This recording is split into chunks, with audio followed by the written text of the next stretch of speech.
ప్రజలకు సేవ చేసేందుకే రాజకీయాల్లోకి వచ్చానన్నారు కరీంనగర్ కాంగ్రెస్ ఎంపీ అభ్యర్థి వెలిచాల రాజేందర్ రావు. లోక్సభ ఎన్నికల్లో బీఆర్ఎస్ ను ఓడించాలన్నారు. కేటీఆర్ అంటే కల్వకుంట్ల థర్డ్ క్లాస్ రామారావు అంటూ విమర్శించారు. కరీంనగర్లో కార్నర్ మీటింగ్లో పాల్గొన్నారు రాజేందర్ రావు. తనని భారీ మెజారిటీతో గెలిపించి పార్లమెంటుకు పంపాలని ఓటర్లను కోరారు వెలిచాల రాజేందర్ రావు.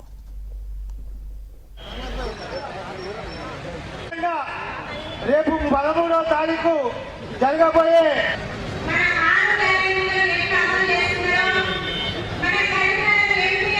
ముఖ్యమంత్రి గారు అమలు చేస్తారు.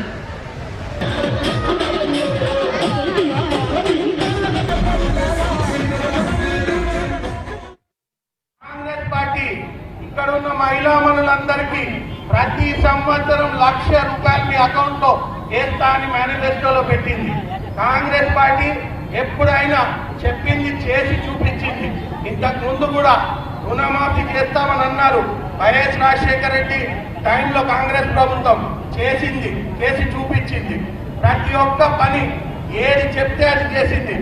మొన్న 6 గ్యారెంటీలలో 5 గ్యారెంటీలు ఆల్రెడీ మీరు 5 గ్యారెంటీలు మీకు ఇవ్వడం జరిగింది. ఆగస్టు 15 లోపు రైతు రుణమాఫీ ఖచ్చితంగా చేస్తాము.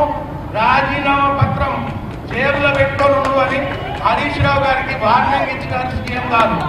కేటీఆర్ గారు అంటే కల్వకుంట్ల థర్డ్ క్లాస్ రామారావు గారు నా గురించి మాట్లాడుతూ రాజేందర్ రావు ఎవరో, రాజేందర్ రావు ఎవరికి తెలియదు. థర్డ్ క్లాస్ రామారావు నీ తండ్రి నడుతూ రాజేందర్ రావులో హెలికాప్టర్ లో పట్టుకొచ్చి దొంగ బీఫామ్ ఇచ్చిన నీ తండ్రి నడుగు రాజేందర్ రావులో చెప్తాడు. నువ్వు అజ్ఞానివి.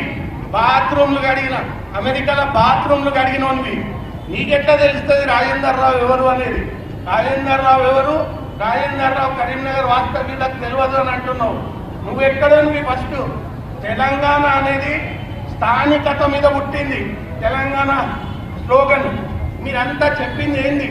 కేసీఆర్ గారు స్థానికులకే పవర్ రావాలి, అందుకే తెలంగాణ విడిపోవాలి, ఆంధ్ర వాళ్ళు మనం పరిపాలిస్తున్నారన్నారు.